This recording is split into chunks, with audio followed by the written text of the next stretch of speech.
இன்று உங்களிடம் ஒரு உண்மையை சொல்ல வேண்டும். நான் கடந்த 12 மாதம் வரை எனக்கே என்ன நடந்தது என்று தெரியாது. அது அவமானத்திற்கு உரிய ஒரு நடப்பு.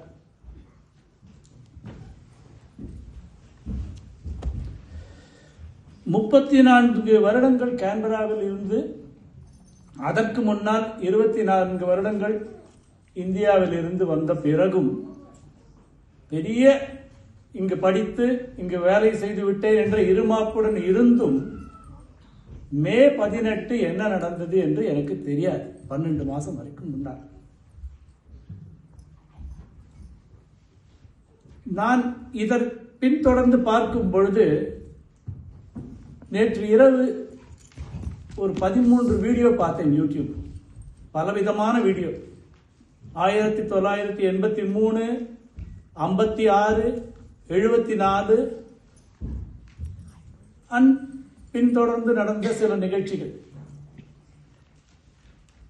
அதற்கு பிறகு வரலாறு என்பது வெற்றி பெற்றவர்களால் மட்டுமே எழுதப்படுகிறது என்பது கருத்து. ஆனால் வரலாறு என்பது நமக்காக உயிரையும் கொடுத்து முக்தி பெற்றவர்களுக்காக மட்டுமே எழுதப்பட வேண்டும். இன்னொன்றும் நினைத்துக் கொண்டிருக்கிறேன். எதை எப்படி எங்கு சொல்வது, எப்படி சொல்வது வருங்காலத்திற்கு என்று நினைக்கும் பொழுது, நெருப்பு என்று ஒரு குழந்தைக்கு சொல்கிறோமா, முதியோருக்கு சொல்கிறோமா? ஏதாவது do we beat around the bush? We tell it is fire, don't touch it. நெருப்பு என்பது எந்தவித கூற்றலும் இல்லாமல் நேரடியாக சொல்கிறோம். அதுதான் உண்மை.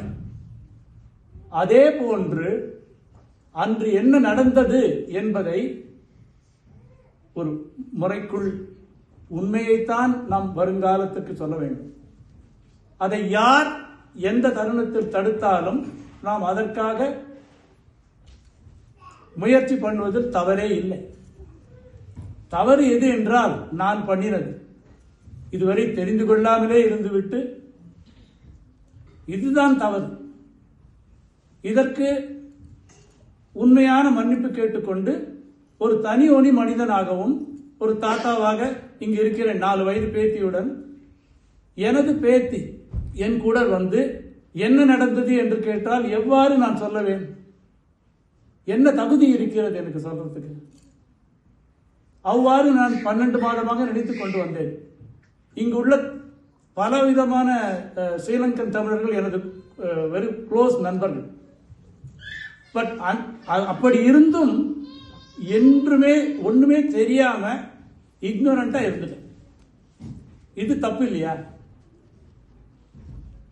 அந்த ரிஃப்ளெக்ஷனால தான் இன்னைக்கு நான் வந்து உங்க கூட சில ஷேர் பண்ணலாம் பணிவன்புடன் கேட்டுக்கொள்கிறேன். அதற்கு வாய்ப்பு கொடுத்த கேன்பரா தமிழ் சங்கத்திற்கு மனமார்ந்த நன்றி. முதலில் நான் கேட்டுக்கொள்வதென்றால், ஒரு மெமோரியல் கட்ட முடியும். ஆனால் ஒரு புயலோ, ஆனால் ஒரு சூறாவளியோ வந்தால் அந்த மெமோரியல் அடித்து சுனாமியில் போனது போல் போகிவிடும். ஒரு இன்டர்நேஷனல் கோர்ட் ஆஃப் ஜஸ்டிஸில் போய் 2ஆம் உலகப் போரில் ஹோலோகாஸ்ட் மாதிரி என்ன நடந்தது என்று நரம்பர் ட்ரையல் இவர்தான் தப்பு செய்தார், இவருக்கு பணி என்று சொல்லலாம். அதுவும் கால போக்கில் மறந்து விடலாம். யூடியூப் என்று இல்லாமல் போய்விட்டால் அது கூட போய் பார்க்க முடியாத தருணமும் வந்து விடலாம். பிறகு எப்படித்தான் நாம் நினைவு கூர்வது, எப்படித்தான் அடுத்த ஜெனரேஷனுக்கு சொல்வது? அப்பொழுதுதான் சிந்தித்தேன், 1000 வருடங்கள் ஆன பிறகும் சின்ன குழந்தை கூட ராமர் இருந்தார், சீதை இருந்தார், மகாபாரதம் இருந்தது என்று சொல்கிறார். யூடியூப் படித்தா சொல்கிறார்கள், மெமோரியல் பார்த்தா சொல்கிறார்கள். இல்லை, வாய் மூலமாக, ஒவ்வொரு ஜெனரேஷன் மூலமாக, ஒரு கோயிலுக்கு போவது மூலமாக, வாய் சொல் மூலியமாக அறிந்து கொண்டு இன்றைக்கும் ராமாயணமோ மகாபாரதமோ முருக கந்த சஷ்டியோ எல்லாம் தெரிகிறது. ஸோ அவ்வாறு ஒரு கதை ட்ரூத் டெல்லிங் சொல்ல வேண்டும் என்றால் நாம் இன்றே அதை ஆரம்பிக்க வேண்டும். இன்று நடந்தது, நேற்று சிட்னியில் நடந்தது எல்லாம் அடிவாரங்கள். I call it as foundations. So what I am thinking of requesting all of you is, கனடாவில் ஒரு முதல் ரெகக்னிஷன் வந்திருக்கிறது. அதற்கு பிறகு நியூசிலாந்தில் ஒரு 2-3 வருடங்களுக்கு முன் இதே மெமோரியல் மாதிரி ஒரு ரெகக்னிஷன் வந்திருக்கிறது.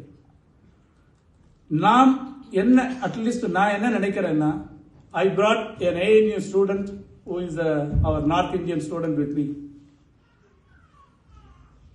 Like me, he didn't know anything about Mullai Vaikal until half an hour ago. I intentionally told him, just come with me, witness, because I am mentoring him. இவ்வாறு ஒவ்வொரு நபர்களும் தங்களுக்கு தெரிந்த மொழி வேற்றுமை பாராமல் ஆங்கிலர்களோ தமிழர்களோ கன்னடர்களோ பெங்காலியர்களோ எடுத்து உண்மையாக எடுத்து அவர்களுக்கு சொல்லி அவர்கள் கையை பிடித்துக் கொண்டு வந்து, இதுதான் நடந்தது, நீ இன்னொருவருக்கு சொல். இப்படித்தான் நம்மளது ராமாயணமும் மகாபாரதமும் சொல்லப்பட்டது. அதனால் தான் இந்தோனேஷியாவிலும் ராமாயணம் இருக்கிறது, இலங்கையிலும் ராமாயணம் இருக்கிறது, டெல்லியிலும் ராமாயணம் இருக்கிறது. So what I am trying to tell is, we must recognize this in Australia. Time is right. Time is right. And அதற்கான முயற்சி என்ன என்னால் பண்ண வேண்டுமோ, நான் ரிட்டையர் ஆகிவிட்டேன், வேற ஒன்றும் இல்லை, என்னால் முடிந்தது பண்ணுகிறேன். ஒரு சின்ன கற்களாக இன்று ஆடிய குழந்தைகளுக்கெல்லாம் உண்மை தெரிய வேண்டும், உண்மையாகவே சொல்ல வேண்டும். அந்த நெருப்பை நெருப்பாக சொல்வது போல, எலபென்ட் இந்த ரூமாக இதை மாற்ற முடியாது, மாற்றக்கூடாது. இல்லை என்றால் என்னை போல பலவிதமான 1000 சாம்பமூர்த்திகள் இருப்பார்கள், எதுவுமே தெரியாமல் பேருக்கு தமிழர் என்று சொல்லிக் கொண்டு நடமாடிக்கொண்டிருப்பார்கள். ஸோ அந்த ஒரு thought process I want to share. And இது நடந்து முடிந்தது என்று அல்ல. என்னை பொறுத்த வரைக்கும் சோழர் காலத்தில் என்ன நடந்தது, பாண்டியர் காலத்தில் என்ன நடந்தது, எல்லாமே வரலாறு பதிக்கப்பட்ட உண்மைகள். இதை நாம் எப்படி புரிந்து கொண்டு கவனமாக, இப்பொழுது எல்லாரும் கேட்கிறார்கள் என்ன நடந்தது அன்று என்று. எனக்கு என்ன தோன்றுகிறது என்றால், அது தெரிகிறதோ இல்லையோ, ஆனால் என்ன நடக்கக்கூடாது நாளை, அதை பற்றி நாம் சிந்தனைப்படணும். அதற்கான கடமை நமக்கு அடுத்த ஜெனரேஷனுக்கு. என்ன நடக்கக்கூடாது, என்ன நடந்ததுன்னு முடிய பிடிச்சுக்கிறது ஒரு விதத்தில் நன்மை, உண்மைதான். ஆனால் நம்ம கிட்ட பவரும் இல்லை, அந்த காலம் கடந்து விட்டது. ஆனால் என்ன நடக்கக்கூடாதது என்பதை அறிய நாம் அதை அடுத்த ஜெனரேஷன் சொல்லணும். அதில் தயங்கவே கூடாது, அதில் பயப்படவும் கூடாது. ஏன்னா உண்மை என்பது என்றுமே வெல்லும், உண்மை என்றுமே வெல்லும். History has shown. ஸோ நன்றி. அண்ட் அதை முடித்துக்கொண்டு, இங்குள்ள கேன்பரா மாநகரத்தில் தமிழ் மட்டுமல்ல, பல மொழி இந்தியாவில் உள்ள 28-29 மொழி பேசும் கம்யூனிட்டி இருக்கிறார்கள். அவர்கள் அனைத்து பேரும் ஒரு ரெப்ரசன்டேட்டிவாவது இன்று இங்கு அமர வேண்டும் என்பது எனது ஆசை. அதற்கான முயற்சி அடுத்த வருடத்துக்குள் நான் நடத்தி கொடுக்கிறேன். நன்றி.